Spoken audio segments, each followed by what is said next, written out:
Sebelum kita memulai agenda kajian sore kita pada hari ini, sama-sama kita memulainya dengan membacakan basmalah. Bismillahirrahmanirrahim. Alhamdulillah di sini telah hadir tengah-tengah kita pembicara Al-Mukarram Ustadz Ahmad Kanzanuddin Abdullah LCSPDI CSO. Mudah-mudahan Allah berikan kebaikan, keberkahan dan dilancarkan dalam dakwanya. Dan mudah-mudahan kita semua yang ada di sini Allah berikan kemudahan, kebaikan, kelancaran, dan segala sesuatunya Allah berikan kemudahan. Langsung saja untuk awalan kita mengawali dengan sama-sama mendengarkan tilawah Quran yang akan dibacakan oleh Al-Mukarram Ustadz Ali. Padanya saya persilahkan. Tafadhol maskur.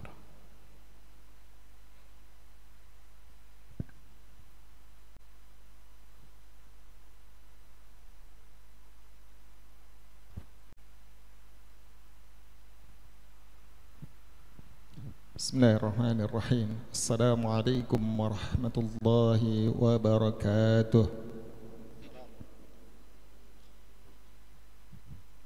A'udzu billahi minasy syaithanir rajim. Bismillahirrahmanirrahim.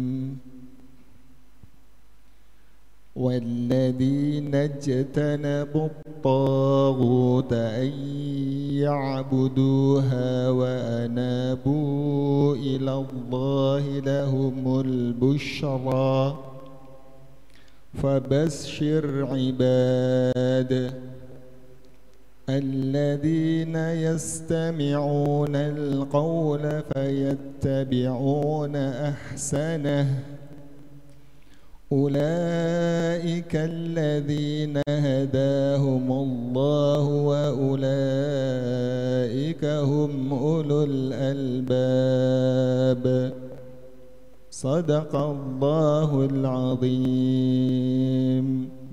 Assalamualaikum warahmatullahi wabarakatuh. Ya, jazakallah khairan jaza kepada abang kita Abang Ali yang telah membacakan lantunan ayat suci Al-Quran. Selanjutnya kita panggilkan Al-Mukarram Ustadz Ahmad Kanzanuddin Abdullah SPDI. InsyaAllah tema pada hari ini ialah Decision Making with Strategic Wisdom. Mudah-mudahan kita bisa fokus dan kita mengambil ibrah dari apa yang telah nanti disampaikan oleh beliau. Saya persilakan kepada Ustadz. Tafadhol maskur.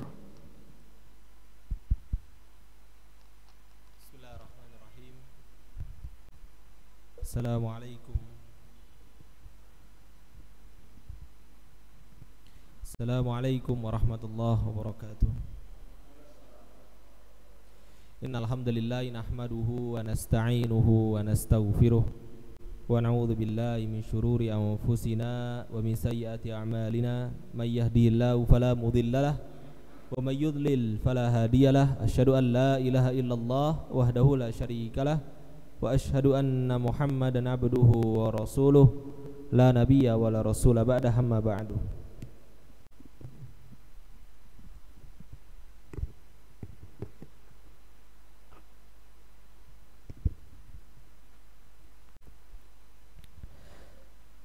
Allahumma la ilma lana illa ma 'allamtana wa 'allimna ma yanfa'una wanfa'na bima 'allamtana wa zidna 'ilman nafi'a walhamdulillahi ala kulli hal wa na'udzu billahi min hali ahli nar wa ba'du.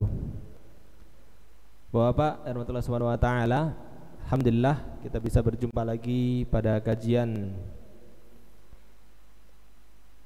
Wonders of Words atau kita sebut sebagai Ma'ani dan I'jazul Quran. Jadi Wonders of Words itu bahasanya kita, tapi kalau bahasa Arabnya gitu ya, itu disebut sebagai Ma'ani dan I'jazul Quran. Apa itu Ma'ani? Ma'ani itu membahas tentang makna-makna ayat Al-Quran, dan I'jaz itu keajaiban atau mukjizat-mukjizat dari ayat Al-Quran. Itu yang akan kita bahas pada kesempatan kali ini. Salah satu yang akan kita bahas adalah terkait dengan ayat-ayat Al-Quran, ma'ani Al-Quran yang berhubungan dengan tema kita pada kesempatan sore hari ini adalah decision making with strategic wisdom. Jadi bagaimana kita bisa mengambil keputusan dengan strategi yang bijaksana. Bagaimana seni dalam pengambilan sebuah keputusan. Ini sangat penting sekali. Baik ketika kita menjadi seorang karyawan, ketika kita diamanahkan menjadi seorang karyawan, menjadi seorang manajer, atau menjadi seorang leader dalam sebuah proyek, ataupun karena kita semua sebagai seorang muslim, sebagai seorang yang sudah mempunyai keluarga, sebagai seorang kepala keluarga, sebagai seorang, mungkin ada yang jadi RT di sini, ya kan, atau RW di sini, atau DKM di sini juga, ya. Ini semua membutuhkan tuntunan secara Qur'ani bagaimana kemudian kita bisa memutuskan keputusan-keputusan dalam kehidupan kita ini dengan wisdom. Kalau kita bicara wisdom, maka itu adalah tingkatan yang paling tinggi, Pak. Ya. Kalau orang sudah membicarakan tentang wisdom, dia puncak atau buah dari sebuah keimanan, keislaman, syariat, itu adalah wisdom. Kalau dalam bahasa agama kita mengenal dengan istilah hikmah, gitu ya, Pak. Dalam bahasa agama kita mengenal dengan istilah hikmah, yakni Allah Subhanahu wa taala berfirman juga dalam ayat yang sama-sama kita fahami, wa may yu'tal hikmata faqad utiya khairan katsira. Barang siapa yang sudah mendapatkan hikmah, maka dia akan mendapatkan khairan katsira. Dia akan mendapatkan pahala yang paling banyak. Yang sering terjadi pada hari-hari kita, kalau kita sebagai karyawan dan lain sebagainya lagi, itu adalah bagaimana kita menentukan kadar kepentingan, target harian yang datang dalam diri kita, target harian, target pekanan, apa yang kita lakukan pada hari ini, pada pekan ini, kita sebagai leader maupun kita sebagai anak buah yang lain sebagainya lagi, atau kita menentukan standar dari kualitas. Kalau dalam dunia di sini mungkin di sini kan pabriknya produksi ya, Pak ya. Produksi kan ya, produksi motor ya. Maka target harian misal itu adalah motor yang harus diselesaikan, gitu kan ya. Bagaimana kemudian seorang yang sudah mempunyai wisdom, dia bisa mengukur bagaimana dia bisa menyelesaikan target harian dia dengan baik dan itu sesuai dengan standar kualitasnya. Jadi yang di sini sebelumnya kita berpikir itu atau, ini kan atau ya Pak ya, target harian atau standar kualitas, berarti kan pilihan. Ini belum wisdom gitu kalau belum pilihan itu. Kalau masih memilih itu berarti kita masih belum bisa memberikan bagaimana jalan tengah untuk keduanya ini. Nah, ketika seorang sudah mencapai dalam tahap wisdomnya dia dalam menentukan keputusan kebijakan, maka harapannya ini bukan atau tapi dan. Jadi target harian tercapai dan standar kualitas juga terjaga. Karena kedua hal ini adalah hal yang sangat-sangat beriringan. Iya kan? Baik. Inilah alasan kita kenapa kok kita harus memahami tentang dua hal yang akan kita bahas pada kesempatan kali ini. Yang pertama adalah memahami prinsip decision making dalam Al-Quran. Jadi yang akan kita bahas adalah prinsip decision making dalam Al-Quran dan menemukan strategi pengambilan keputusan yang bijak berdasarkan Al-Quran. Decision making dalam Al-Quran apa saja? Apa saja yang tidak boleh lepas? Decision making itu kan banyak ya Pak, prinsipnya ya Pak ya. Misalkan resisten, ya kan, konsisten, ya kan Pak. Kemudian nggak boleh berdasarkan intuisi, ya Pak ya. Dalam kita memutuskan kan tidak boleh berdasarkan intuisi atau yang lain sebagainya lagi. Nah ini semua yang kan yang kita bahas pada kesempatan kali ini. Baik. Kenapa kok decision making ini hal yang sangat penting? Karena dia bisa menciptakan keseimbangan antara target produksi, kualitas dan kesejahteraan. Jadi kalau kita memutuskan perkara dalam setiap hal, atau kalau dalam sebuah project, maka 3 hal ini menjadi sangat penting sekali. Pertama adalah target produksi, itu pasti. Kemudian yang kedua adalah kualitas dari produksi kita. Yang terakhir jangan sampai lupa tim kita juga gitu. Jangan kemudian kita fokusnya kepada target produksi, kepada kualitas, tapi kesejahteraan tim tidak diperhatikan, atau sebaliknya, karena kita terlalu memberikan kenyamanan kepada tim kita, apa-apa pokoknya suara terbanyak gitu. Apa-apa pokoknya berdasarkan kesepakatan tim gitu kan ya. Yang penting tim saya sejahtera. Tapi 2 terbengkalai, atau produksi nggak jalan, atau produksi tidak mencapai target, atau kualitas tidak sesuai gitu kan. Nah, bagaimana kemudian 3 hal ini ya kan, resiko itu bisa kita turunkan dan produktivitas itu bisa kita naikkan. Kayak yang kita bahas adalah Quranic wisdom based on action. Base-nya itu adalah berdasarkan aksinya, apa yang harus kita lakukan, langkah-langkah apa yang harus kita lakukan. Baik, Bapak rahmatullahi subhanahu wa ta'ala, pembahasan pertama yang sangat penting ketika kita sebelum kita mencapai dalam pembahasan terkait dengan decision making, itu adalah Quranic thinking. Kita harus tahu bahwa Al-Quran itu mempunyai atau mengajarkan kepada kita, membentuk kepada kita sebuah pola. Polanya ini biasa kita kenal dengan istilah tafakkur, tadzakur, dan tazkiyah. Ketiganya ini sangat berkaitan sekali. Jadi dalam Islam bukan hanya sekedar tafakkur, bukan hanya sekedar tadzakur, bukan hanya sekedar tazkiyah, tapi ketiganya harus berkaitan. Itu Quranic thinking atau design thinkingnya orang yang beriman. Jadi kita membahas 3 hal terkait dengan Quranic thinking. Kenapa Quranic thinking ini penting? Karena sebelum kita memutuskan sesuatu, sebelum kita membuat sebuah keputusan, maka kita harus punya pola pikir yang benar terlebih dahulu. Gitu kan ya Pak ya? Ketika kita ingin memutuskan sesuatu, maka kita harus tahu kenapa kita memutuskan hal tersebut. Apa alasannya?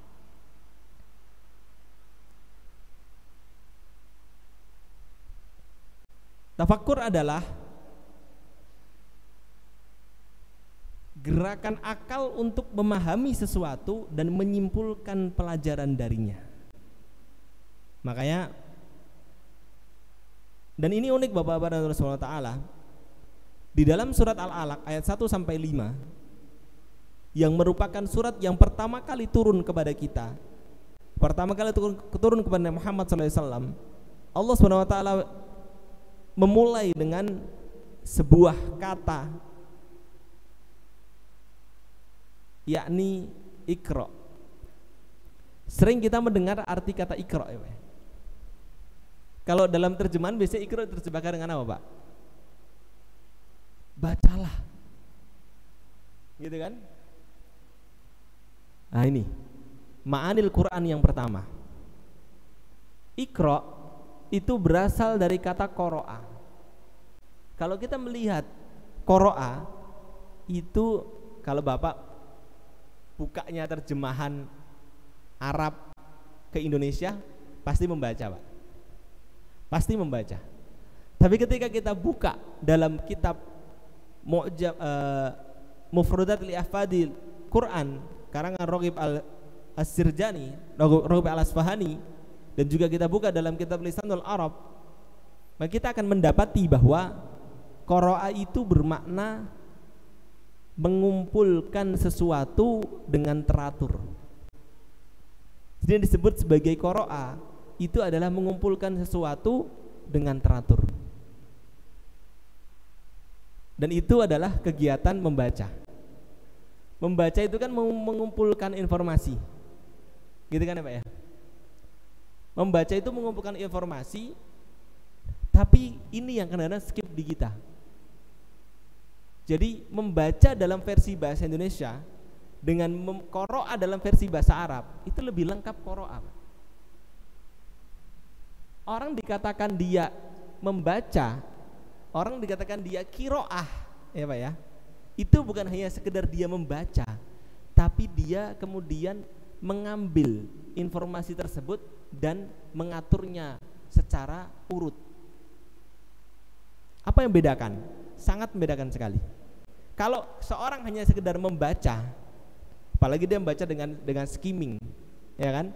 Maka yang harus dilakukan adalah, yang lepas dari dia adalah dia hanya sekedar mengambil informasi yang dia butuhkan. Gitu kan ya Pak ya? Islam itu mengajarkan kepada kita, ketika kita mendapatkan informasi, ketika kita mendapatkan ilmu, maka kita diajarkan untuk mengatur ilmu kita, menyusun, sehingga apa yang kita dapatkan dari ilmu tersebut, kumpulan informasi tersebut itu menjadi sebuah ide, gagasan. Ini perbedaan arti qiraah yang Allah inginkan ada pada setiap diri seorang muslim dengan arti membaca. Jadi qiraah diartikan membaca itu kurang tepat sebenarnya, karena membaca versi Indonesia itu ya sekedar kita membaca saja, tidak diarahkan kepada setelah membaca memasukkan ke dalam otak kita ini bagaimana menyusunnya, itu tidak diarahkan. Nah, inilah yang membedakan antara kita mendapatkan knowledge dan kita mengolah knowledge. Begitu ya Pak? Seorang yang yaqra'ul Quran, yang membaca atau yang qara' al-Quran, dia qiraah al-Quran, itu diharapkan dia membaca dan dia mengolah isinya. Jadi nggak hanya sekedar membaca Pak, tapi mengolahnya. That's why orang muslim itu adalah orang yang selalu berpikir. Kan nggak mungkin dia kalau cuma baca doang dia nggak masukkan dalam otaknya, dia nggak mikir, nggak mungkin. Itulah kenapa kok kita disebut dalam surat Ali Imran ayat ke-191 Allah SWT berfirman, inna fi khalqis samawati wal ardi wakhtilafil laili wan nahar la ayatin liulil albab. Sesungguhnya dalam penciptaan langit dan bumi itu ada tanda-tanda bagi orang yang mempunyai hati, orang yang mempunyai pikiran. Apa itu tandanya? Wa yatafakkaruna fi khalqis samawati wal ard. Mereka orang yang memikirkan tentang penciptaan langit. Mereka yang orang yang memikirkan tentang seluruh kejadian yang ada di bumi ini.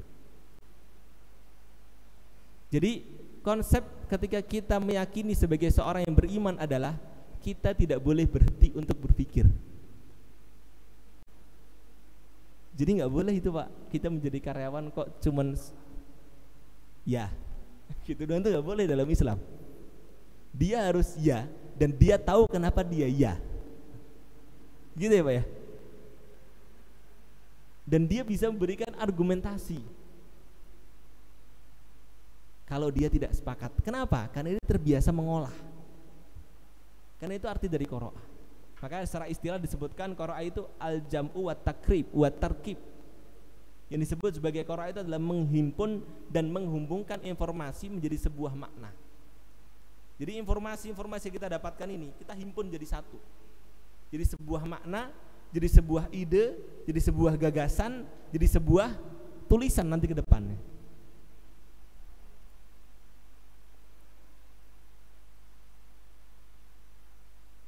Dan di sini disebutkan Iqra bismi rabbikal ladzi khalaq. Menandakan, menyampaikan kepada kita bahwa membaca itu kita lakukan, kegiatan membaca itu kita lakukan, kegiatan berpikir itu kita lakukan dengan orientasi kepada Allah. Jadi ketika kita mendapatkan informasi apapun juga, informasi yang masuk dalam diri kita, maka kita orientasikan itu kepada Allah. Ketika dia menyelisihi dari syariat Allah Subhanahu wa taala, maka secara tidak langsung kita tidak akan masukkan dalam olahan pikiran kita. Kan gitu ya Pak ya? Karena enggak sesuai dengan aturan Allah. Makanya disebutkan di ayat selanjutnya, bismi rabbikal ladzi khalaq. Membaca yang berorientasi kepada Allah yang menciptakan kita. Dan inilah arti awal dari tafakkur. Kalau kita membaca, kalau kita berkaitan dengan tafakkur, maka ayat yang pertama kali turun kepada orang yang beriman kepada Muhammad SAW itu adalah ayat tentang perintah untuk selalu berpikir. Gitu. Makanya kemudian inilah yang menjadikan orang-orang yang beriman itu adalah mereka-mereka yang cerdas. Kenapa kok cerdas, Pak? Ya karena mereka dilatih untuk mengolah informasi. Tidak hanya sekedar menerima informasi, tapi mereka mengolah informasi tersebut. Makanya sejarah mengatakan as-sabiqun al-awwalun itu adalah orang-orang, jadi para sahabat yang pertama kali masuk Islam. Para sahabat yang masuk Islam di awal-awal itu adalah mereka yang yang sebelum Islam itu datang, mereka adalah para intelektual Quraisy. Sambil contoh Abu Bakar. Kemudian yang kedua Utsman bin Affan. Yang ketiga Mus'ab bin Umair. Ketiga orang ini, Pak, itu adalah para intelektual Quraisy. Jadi kalau ada masalah-masalah berkaitan dengan diplomasi yang lain sebagainya lagi, ya mereka-mereka ini yang maju dengan Nabi Muhammad itu sendiri. Jadi hanya orang yang pinter yang masuk Islam ketika itu. Hanya orang yang pinter yang menerima Islam ketika itu. Kenapa? Karena Islam mengembangkan pemikiran mereka, bukan mengandalkan syahwat mereka. Jadi ketika dia masuk Islam, dia sadar bahwa oh, saya harus terus berpikir. Berpikir bagaimana saya berdakwah, berpikir bagaimana saya memberikan manfaat kepada orang lain, berpikir bagaimana saya melindungi Rasulullah SAW, berpikir bagaimana saya bisa beribadah dengan tenang. Itu Islam awal-awal demikian. Itulah tafakkur. Kemudian yang kedua, tadakkur.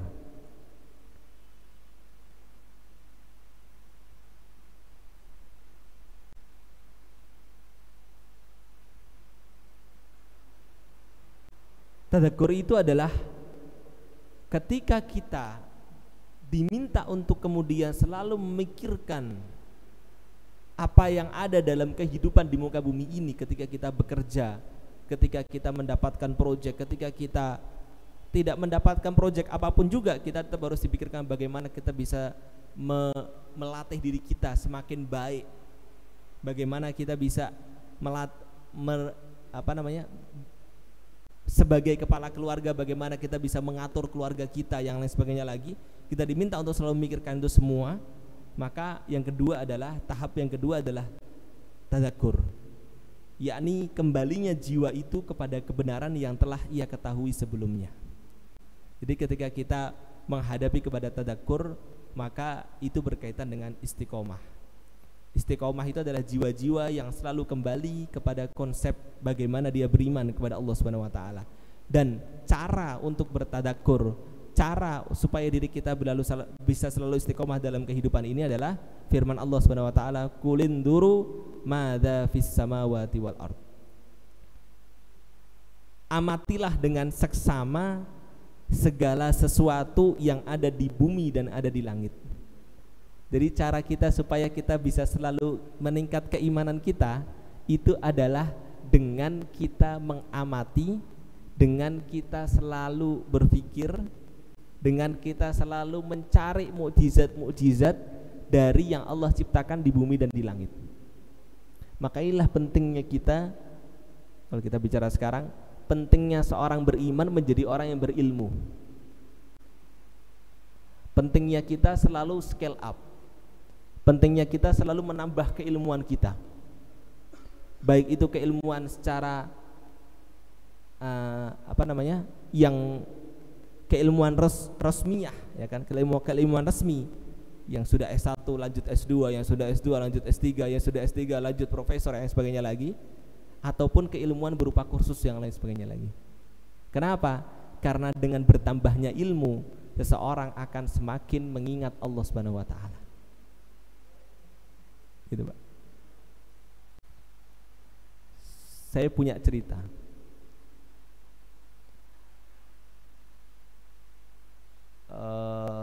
Beberapa hari yang lalu saya berkunjung kepada sahabat. Dulu beliau sempat belajar kepada saya Beliau seorang dosen di ITB, Pak. Teknik kimia, sudah 30 tahun menjadi dosen teknik kimia. Kakak kelasnya Purbaya. Purbaya kan anak teknik juga ya. Kakak kelasnya siapa? Menristek sekarang. Brian. Kakak kelasnya mereka. Beliau beberapa kali ditawarkan untuk melanjutkan kuliah, melanjutkan jenjangnya menuju profesor. Jadi S1-nya di Tekim, S2-nya di Amerika, S3-nya di Amerika. Setelah itu kembali ke Indonesia menjadi dosen. Beliau ditawarkan itu untuk melanjutkan menjadi profesor. Kemudian awalnya beliau berpikir sudah sepuh, mau pensiun bentar lagi gitu ya, nggak usah lanjut profesor, biar saya fokus ibadah saja. Tapi kemudian ada seorang ustadz mengingatkan kepada beliau, dan ini membuat beliau bersemangat lagi untuk lanjut ke profesor, adalah kalau engkau berhenti dari ilmu yang engkau kuasai, maka justru itu akan semakin menjauhkan engkau dari agama. Jadi cara untuk selalu dalam lingkup agama adalah dengan menambah ilmu. Maka beliau bersemangat lagi untuk lanjut ke profesor. Karena kalau profesor kan nanti dia bisa berkarir sampai umur 70 kan ya Pak ya. Tapi kalau dosen kan berhenti di umur 62, kalau nggak salah demikian. Inilah bukti bahwa tadakur ini, konsep mengingat ini pada akhirnya menuju kepada konsep melanjutkan ilmu. Makalah pentingnya kita selalu menambah ilmu, apapun juga Pak. Saya punya saudara di Astra. Di Astra ini katanya ada program ini ya, dikuliahkan ya. Saudara saya termasuk yang dikuliahkan ke Jepang. Ada ya Pak ya? Ada program kayak gitu? Oh nggak ada. Saudara saya itu Astra yang di Cikarang atau di mana ya? Beliau itu dikuliahkan oleh perusahaan Astra itu ke Jepang. Dikuliahkan ke Jepang Pak. Dan itu sebenarnya langkah yang bagus. Tapi kan itu kan nggak semuanya bisa. Nah justru itulah, karena kita mempunyai design thinking, kita harus tadakur, maka pada akhirnya hal-hal yang mengikat kepada itu harus kita lakukan. Misalkan harus jadi best employee dulu untuk dia bisa selalu belajar, gitu kan. Termasuk Bapak naik jabatan itu adalah dalam rangka tadakur Pak. Jangan kita naik jabatan cuman, mohon maaf, ada teman kita naik jabatan bilangnya itu mah hasil ordal gitu. Kalau dengan ordal Bapak bisa bertadakur, lakukanlah Pak. Karena ketika Bapak naik jabatan, Bapak lakukan apa? Bapak kan berpikir kan dengan jabatan baru Bapak, bagaimana misalkan dari karyawan biasa sekarang jenjangnya apa sih? Manajer ya Pak ya? Atau project leader dulu? Manajer, misalkan dari manajer menjadi direktur, yang lain sebagainya lagi, direktur bagian atau sebagainya lagi.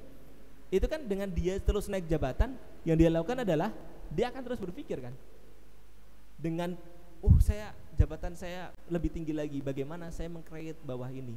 Dia akan terus berpikir, ternyata yang sebelumnya lingkupnya itu cuma 30% dari total Astra, maka sekarang lingkupnya menjadi lebih besar, dia bertanggung jawab terhadap 40%, naik lagi 50%, dia akan terus berpikir. Nah, tadakur inilah yang kita kejar.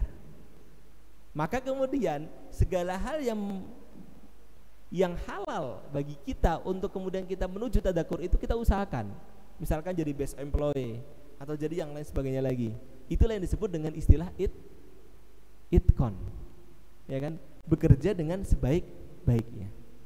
Dengan niatan apa? Dengan niatan kita selalu berada pada posisi selalu mengupgrade diri kita. Itu Pak. Dan ini dalilnya adalah firman Allah Subhanahu wa taala, Nun wal qalami wama yasturun. Dan uniknya Pak, surat Al-Qalam itu adalah surat yang kedua turun setelah Al-Alaq. Jadi setelah Allah menyuruh kita untuk mengolah informasi dan memasukkannya dalam diri kita, maka yang selanjutnya adalah Allah menyuruh kita untuk ma yuqawwimul ilmu wa yusajjiluh, yang disebut sebagai pena. Wal qalam itu artinya kan dan demi pena, dan apa yang tulis dalam pena tersebut. Nah, pena itu apa sih, Pak? Pena itu adalah sesuatu yang meluruskan ilmu dan mengabadikannya. Jadi kalau seorang disebut pena, maka pena itu bukan hanya sekedar sesuatu untuk kita tulis, bukan. Tapi pena itu lebih dalam daripada itu. Ma yuqawwimul ilmu, yang meluruskan pemahaman kita. Bagaimana kita bisa meluruskan pemahaman kita? Dengan bertambahnya ilmu kita. Gitu, Pak. Misalkan kalau kita bicara terkait dengan pendidikan misalnya. Ketika seorang S1, maka dia akan belajar seluruhnya. Misalkan dia S1 teknik, maka dia akan belajar keseluruhan dari ilmu teknik tersebut. Gitu kan ya, Pak ya? Ketika dia S2, maka dia akan lebih mendalami ilmu teknik tersebut sehingga dia mengetahui teknik itu apa. Gitu ya.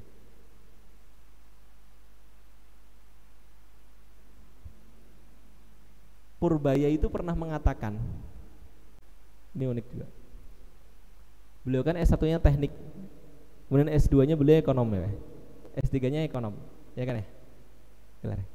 Beliau mengatakan kepada ketika ditanya, saya itu mengetahui apa itu ekonomi, itu ketika saya belajar ekonomi di akhir-akhir S3 saya. Maksudnya mengetahui itu dia memahami secara menyeluruh.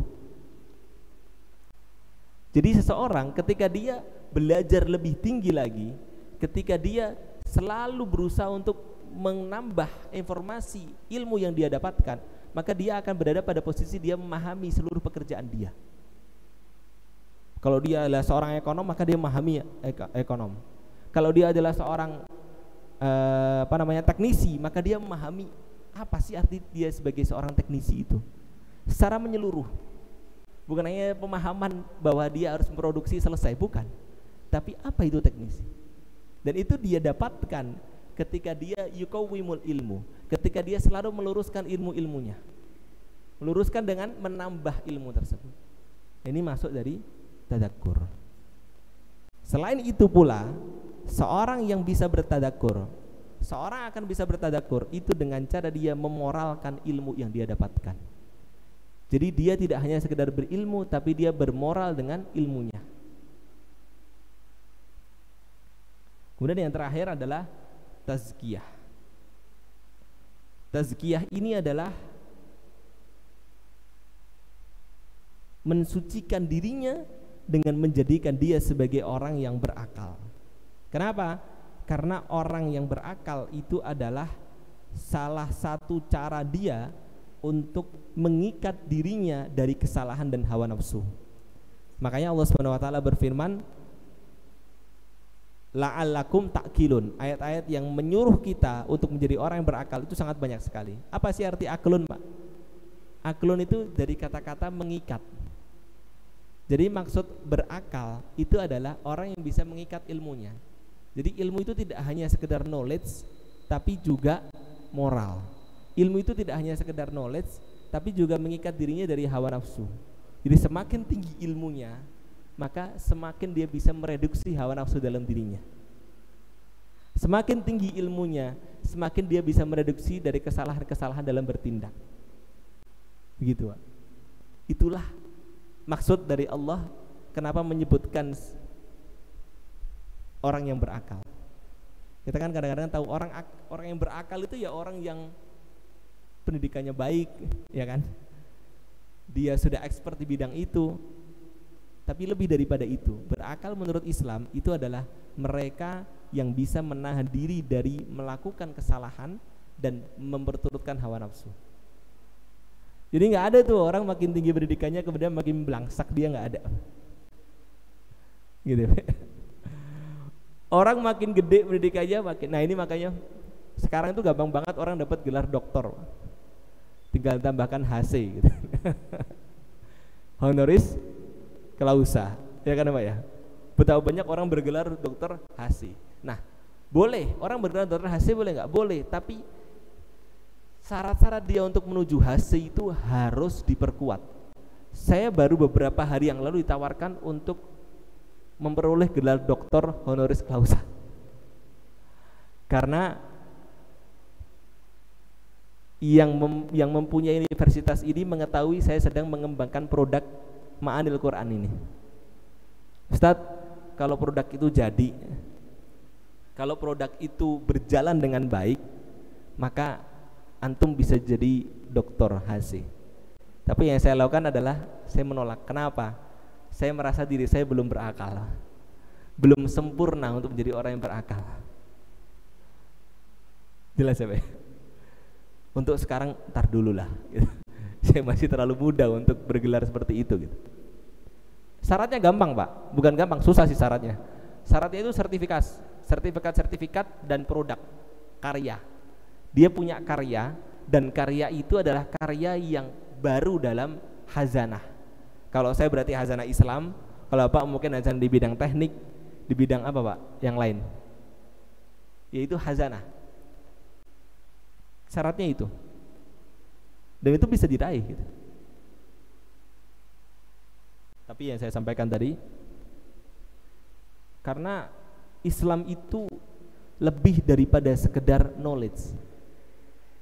Islam itu mengajarkan kepada kita, setiap kita bertambah keilmuan kita, maka setiap itulah kita bertambah akhlak dan keimanan kita. Jadi nggak hanya sekedar bertambah ilmu Pak, tapi bertambah itu beriringan. Inilah alasannya kenapa kok Umar bin Khattab sebelum dia wafat, Umar bin Khattab itu dia adalah orang yang baru menyelesaikan hafalan Al-Quran 30 juznya itu 5 tahun sebelum dia wafat. Kenapa Pak? Karena dia ingin menjadi orang yang berakal sebelum dia menghatamkan Al-Quran. Jadi setiap dia menyelesaikan 10 ayat, maka dia akan mempelajari 10 ayat tersebut, baik secara teks maupun konteksnya, sehingga dia memahami betul 10 ayat itu maknanya seperti apa, diaplikasikan bagaimana untuk keseharian, dia sangat paham dengan itu. Baik, ternyata waktunya sudah mau habis.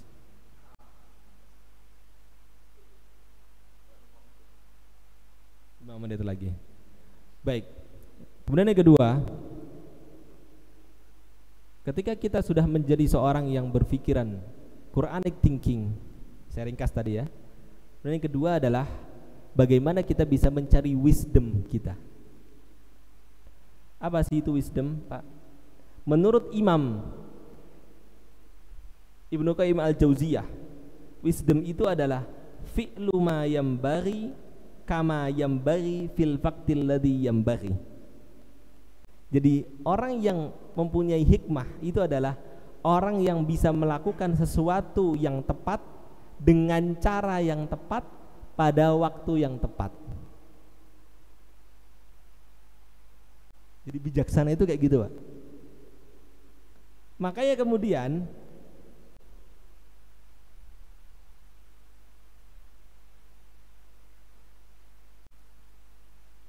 orang yang bijaksana, bahkan ada jokes, ada pepatah yang mengatakan orang yang bijaksana itu bukan orang yang pintar, tapi orang yang tepat dalam melakukan sesuatu. Jadi dia nggak pintar Pak, tapi dia tahu bagaimana dia menempatkan sesuatu itu dengan baik. Nah ini kan nggak bisa dipelajari sekali waktu ya Pak ya, ya kan? Bapak melakukan sesuatu dengan tepat, dengan cara yang tepat di waktu yang tepat itu kan susah Pak, ya Pak ya. Kadang-kadang kita melakukan sesuatu tepat nih menurut kita, tapi waktunya nggak tepat. Ditolak nggak Pak? Misalkan Bapak mengajukan sebuah ide Bapak bagus sekali, tapi perusahaan itu sekarang udah nggak bisa. Misalkan ya, perusahaan ingin targetnya sekarang itu adalah dia ingin menghabiskan produk yang sudah ada. Misalkan kalau motor Pak, Supra. Targetnya adalah Supra Fit semua terjual. Tapi Bapak mengusulkan produk baru nih, produknya keren Pak, misalkan motor Matic dengan look yang bagus, ya kan, dengan mesin yang bagus. Misalkan Bapak dapat ternyata Bapak setelah berkunjung ke luar negeri Bapak dapat itu mesin yang bagus dengan harga yang paling murah, ya kan? Itu kan produknya udah luar biasa. Bapak udah punya desainnya, Bapak udah punya produk itu semua, tapi waktunya nggak tepat karena tahun ini bukan tahun produksi, tahunnya adalah tahun untuk menghabiskan produksi, gitu. Misal ya. Atau yang Bapak lakukan harusnya adalah bagaimana kemudian bisa menjual lagi, ya kan? Apa yang sudah dibawa. Kalau nggak salah, kalau produk-produk seperti ini kan ada yang ngambil barangnya dari luar negeri ya Pak ya? Kalau nggak salah Pak ya? Ini udah kadung dibeli nih, harusnya tinggal merakit. Tapi Bapak mengusulkan produk baru, itu maksudnya waktu yang nggak tepat, gitu. Atau caranya nggak tepat, gitu kan ya? Wah, kita punya produk bagus, langsung disampaikan pada direktur, misalkan. Padahal kita cuma karyawan biasa. Maka direktur itu kadang-kadang mikir, ini orang cari muka tapi yang bener dong. Harusnya dia ngomong pada manajernya dulu gitu. Harusnya manajernya yang tahu dengan itu semua gitu. Ini berarti dengan cara yang tidak tepat gitu kan. Nah, orang yang hikmah itu adalah dia yang tahu itu semua, melakukan sesuatu dengan tepat, dengan cara yang tepat, pada waktu yang tepat. Dan yang kedua, seorang akan bisa menentukan, membuat decision making yang baik ketika dia bisa mendengar.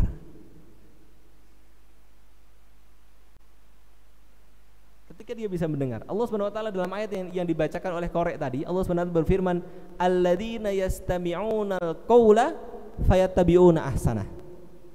Jadi orang yang beriman, seorang hamba dia bisa sempurna ketika dia bisa mendengar dengan baik. Kalau kita sebagai seorang leader, maka hal yang paling sulit untuk ada, seni yang paling sulit ada dalam diri kita adalah seni mendengar. Kalau seni memerintah itu gampang Pak, semua aja bisa gitu kan ya. Tapi seni mendengar, dan itu adalah decision making yang paling pertama, itu adalah seni mendengar. Bagaimana dia bisa mendengar ide anak buahnya, bagaimana dia bisa mendengar keluhan anak buahnya, bagaimana dia bisa mendengar. Dan ini Allah sebutkan dengan kata yastami.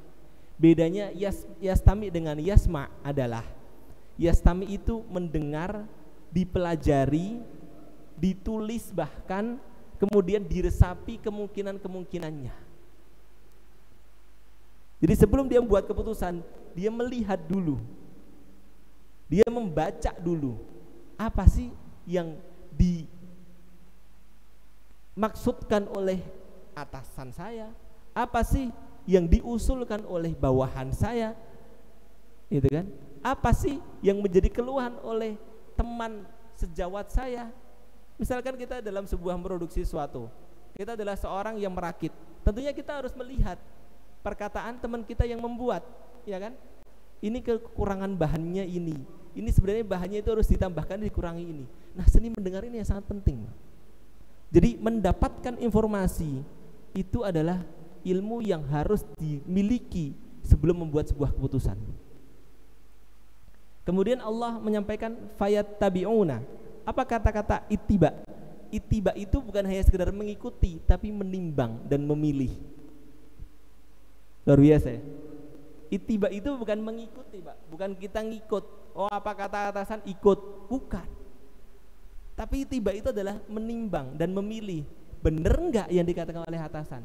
Atasan butuh masukan saya enggak? Atau Bapak sebagai bawahan, Bapak akan menimbang dan memilih. Bapak sebagai atasan, Bapak akan menimbang dan memilih, gitu kan dia. Yang dikatakan oleh bawahan saya ini tepat atau tidak? Membuat program, membuat proyek saya lebih maju atau tidak? Itu maksud menimbang dan memilih. Itu sebutkan. Apa yang ditimbang dan dipilih? Ahsanah. Hasan itu kan baik ya Pak ya. Ahsan itu yang paling baik. Ini yang susah Pak. Mencari yang baik itu gampang, tapi mencari yang terbaik itu susah. Gitu ya Pak ya. Dan ini di ayat ini disebutkan ahsanah, yang paling baik. Jadi ini ada ide nih, ide-ide yang baik itu bermunculan dalam hidup kita, bermunculan dalam dalam proyek kita. Karena apa? Karena kita sudah mendengar. Setelah kita mendengar, kita dapat ide yang sangat baik. Nah, maka kemudian langkah selanjutnya adalah bagaimana kita bisa membuat pilihan yang terbaik dari ide tersebut. Kayak di sini disebutkan, orang yang paling sukses bukan orang yang paling cepat mengambil keputusan, tapi orang yang paling jernih dalam mendengar realitas dan menimbang pilihan. Bukan orang yang punya ide sendiri, tapi orang yang bisa mengeluarkan idenya dan bisa mencari ide orang lain, kemudian dia memutuskan langkah yang paling tepat. Itulah yang disebut sebagai wisdom yang pertama. Artinya habis nggak? Dan yang kedua, saya persingkat sampai 17.30 nggak apa ya. Dan yang selanjutnya adalah firman Allah Subhanahu wa taala, "Wasyawirhum fil amri fa idza azamta fatawakkal 'ala Allah." Musyawarah. Ini yang paling penting. Musyawarah itu beda dengan mengambil ide, beda. Musyawarah itu setelah dia mengambil ide. Gitu apa ya? Dia dapat ide dari bawahan dia. Ya kan? Misalkan, langkah pertama cari idenya bawahan kita dulu. Didengarkan keluhannya. Misalkan targetnya waktunya, deadline-nya terlalu cepat apa enggak? Oh, ini terlalu cepat ini kok. Muncul gitu kan? Sekarang produknya apa? Itu dibahas semua. Nah, itu belum musyawarah. Itu belum musyawarah. Musyawarah itu dikatakan sebagai musyawarah yang benar ketika dia bisa memunculkan beberapa macam perspektif, ide. Nah, ini tugas leader tadi. Jadi dia tugasnya setelah dia mendengar, dia bagaimana kemudian bisa memunculkan dalam tim dia, ya kan?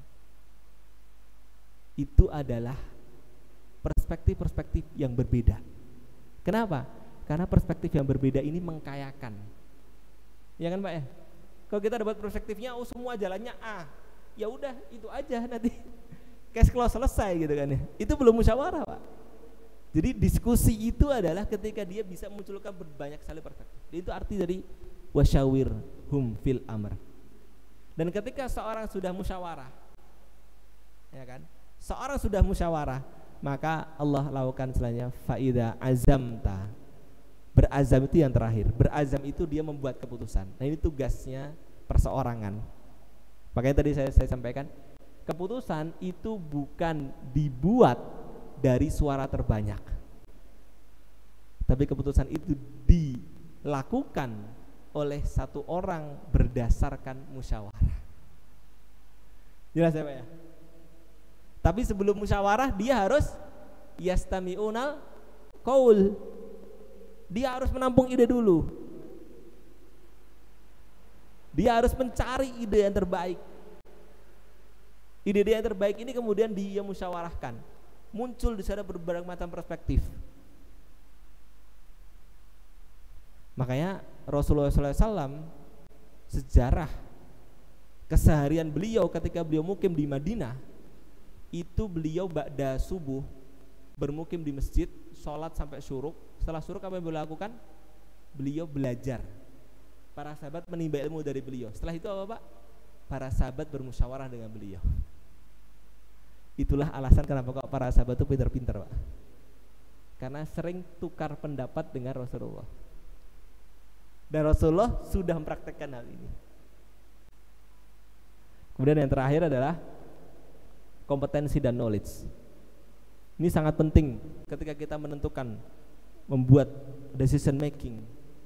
Kita menjadi seorang decision maker yang menentukan sebuah keputusan, maka kompetensi dan knowledge itu sangat penting sekali.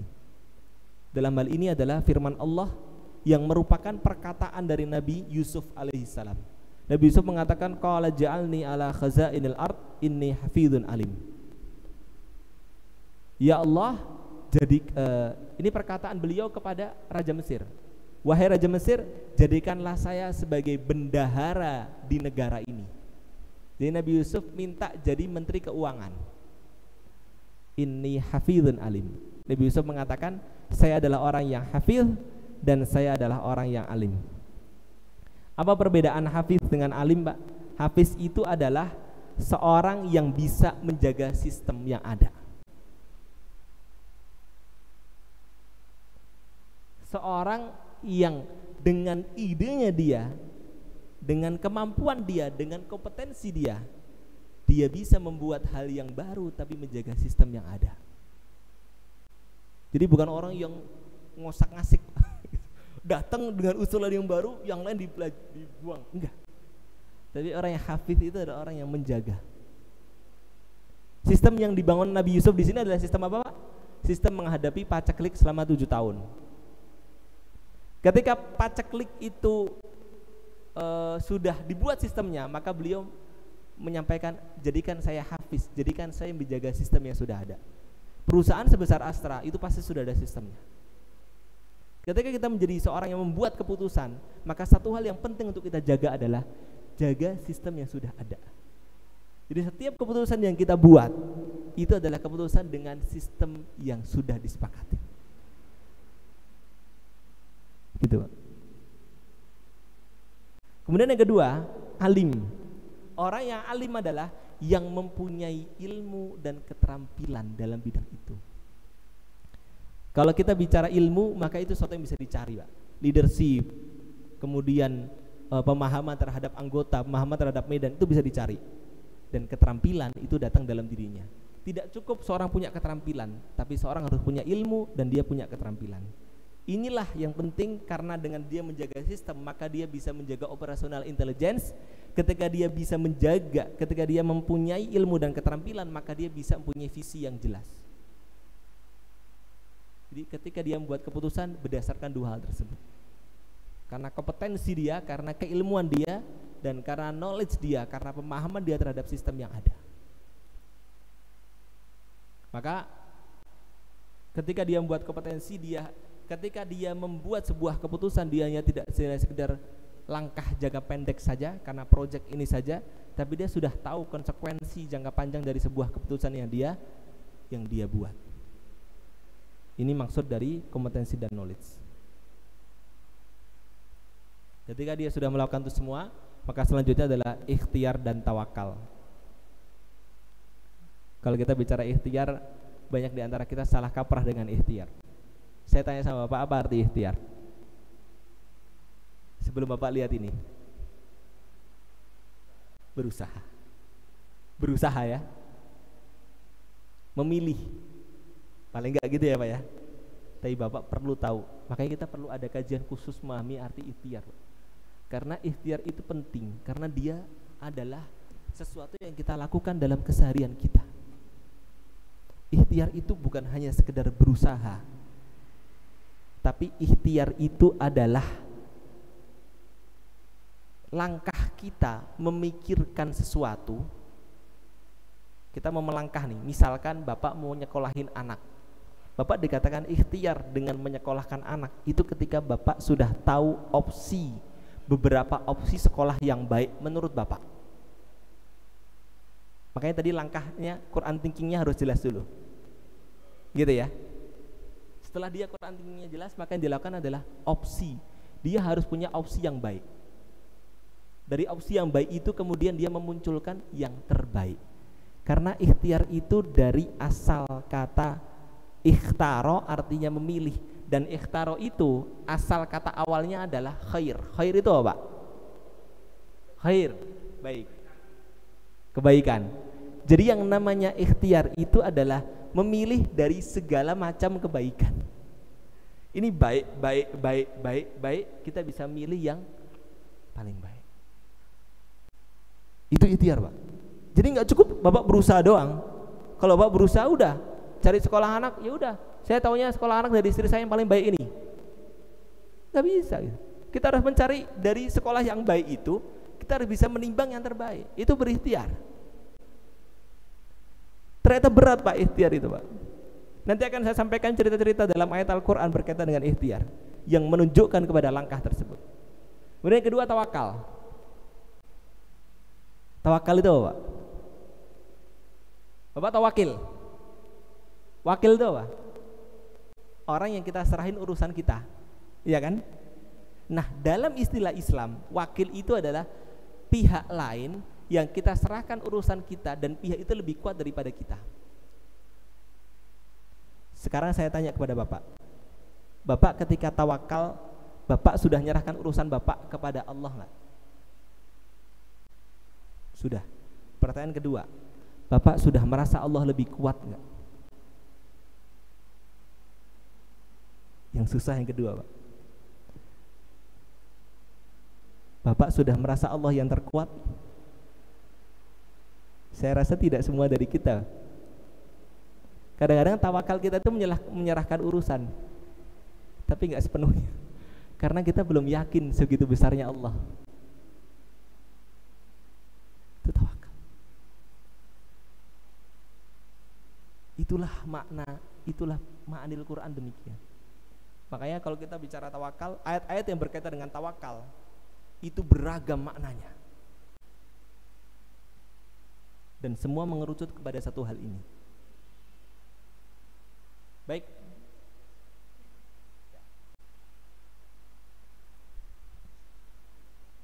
Dan ayat yang saya sampaikan tadi, fa idza azamta fatawakkal 'alallah. Azam itu tidak menjadi pengganti dari tawakal. Jadi seorang dia dikatakan bertawakal ketika dia sudah berikhtiar sampai dalam kadar berazam. Ketika dia sudah benar-benar berikhtiar. Jadi kita nggak bisa berikhtiar kemudian kita mengatakan ya sudah, yang penting saya lakuin. Nggak ada yang penting saya lakuin. Berikhtiar itu adalah ketika Bapak sudah mengusahakan dengan mentok. Bapak sudah mengusahakan semuanya, kemudian Bapak bertawakal. Itu arti berazam kan demikian, Pak. Makanya orang beriman tuh nggak bisa main-main. Kita nggak dikatakan berikhtiar ketika kita baru mengusahakan, misalkan saya urusan kerjaan saya 100%, urusan anak saya 50%. Kenapa? Anak urusan istri saya ikhtiar, yang penting ikhtiar saya adalah saya memberikan penghasilan kepada anak dan istri saya. Itu bukan ikhtiar. Begitu. Karena ikhtiar itu adalah ketika dia langsung incas kepada pendidikan anak itu, walaupun dia nggak punya waktu di situ. Baru setelah dia ikhtiar, dia akan masuk pada tawakal. Jadi jangan kita merasa diri kita sudah bertawakal kalau ikhtiar kita belum beres. Dan jangan merasa kita sudah bertawakal ketika kita belum menyerahkan semua urusan kita kepada Allah Subhanahu wa taala. Dan ketika kita belum yakin bahwa Allah itu adalah zat yang paling kuat di muka bumi ini, daripada bos kita, daripada atasan kita, daripada kawan kita, daripada istri kita, daripada semua hal, daripada uang kita, daripada harta kita. Yang lebih kuat daripada itu semua adalah Allah Subhanahu wa taala. Itu makna esensi dari tawakal. Makanya tawakal yang paling besar itu adalah ceritanya Nabi Ibrahim alaihissalam ketika dia sudah ingin dibakar oleh Raja Namrud dan beliau tersenyum sambil berkata kepada Allah, hasbiyallah wa ni'mal wakil, ni'mal maula wa ni'man nasir. Orang mau dihabisin, gak ada rasa dia senang, gak ada rasa dia sedih, gak ada rasa dia takut. Nah Allah katakan, qalu ya naru kulna ya naru kuni bardan wa salaman ala Ibrahim. Wa Ibrahim, jadikanlah neraka itu tadi itu neraka yang dingin dan menyelamatkan. Jadi ketika Bapak sudah bertawakal sepenuhnya, maka Allah pasti akan berikan yang namanya pertolongan, dan itu datang dari Allah Subhanahu wa taala. Baik, itu adalah yang terakhir dari decision making. Mudah-mudahan bermanfaat bagi kita semuanya. Aku qouli hadza wa astaghfirullah li wa lakum. Selanjutnya mau pertanyaan atau sudah?